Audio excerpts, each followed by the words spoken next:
Ang mabuting balita ng Panginoon ayon kay San Lucas. Papuri sa iyo, Panginoon.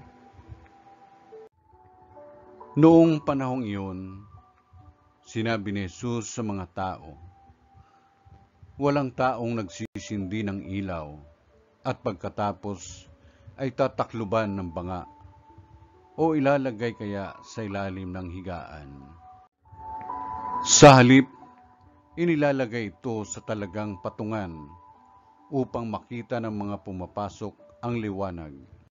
Walang natatago na di malalantad at walang lihim na di malalaman at mabubunyag. Kaya pagbutihin ninyo ang inyong pakikinig, sapagkat ang mayroon ay bibigyan pa, ngunit ang wala ay aalisan pati ng inaakala niyang nasa kanya.